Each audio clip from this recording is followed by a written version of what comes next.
So I took you through that simple sequence to bring your spine into that brace neutral position. We practiced that in some leg raises, some planks, some press ups. And now what we're going to do is just go through the sequence, but in a standing position. Now we're going to stand side on, and one of the main differences starting out is that you can't obviously point your toes, okay?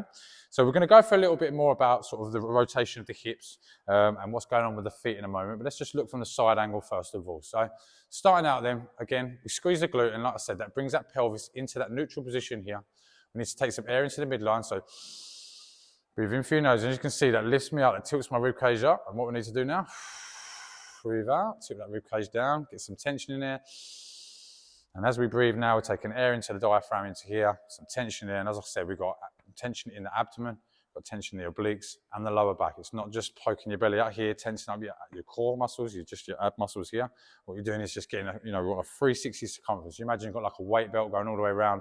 You'd be sort of breathing into that, and you'd be tensing into that area. Okay, so one of the things we need to do then is ensure now. So quite often people have this forward head and neck position. When we was laying on the floor, obviously the head was already there. So what we need to do now is just make sure that the shoulders are back and the head is here. And sometimes what can happen is the rib cage can re-tilt up. So just get your shoulders back, head up, breathe in, and just tilt that back down again there. So you can see now, shoulders over my hips are over my knees, knees over my ankles, okay? So we've got that good position there. So if you just turn to the front now, and what we need to talk a little bit now is about what's happening at the hip. So as I squeeze my glutes here, what I actually want to do is add a little bit of rotation in the hip. Now, we've done that in the shoulder, where we rotated the shoulder and we created some tension in the upper back.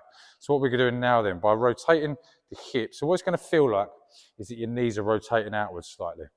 And by squeezing your glutes, so you've got the glute squeeze, that gives you that tension. This gives you that rotation, and we get that nice stable hip position. So what we'd actually want though is to make sure that we don't rotate so far that the toe starts lifting up. So we're going for what's called 3-point foot pressure.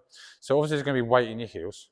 There's going to be weight in your outside of your foot here, because as you rotate, it will stay in there, no problem. But one of the things we need to focus on is making sure that the big toe has pressure going through it. So we want pressure through the big toe, pressure on the outside of the foot, pressure in the heel.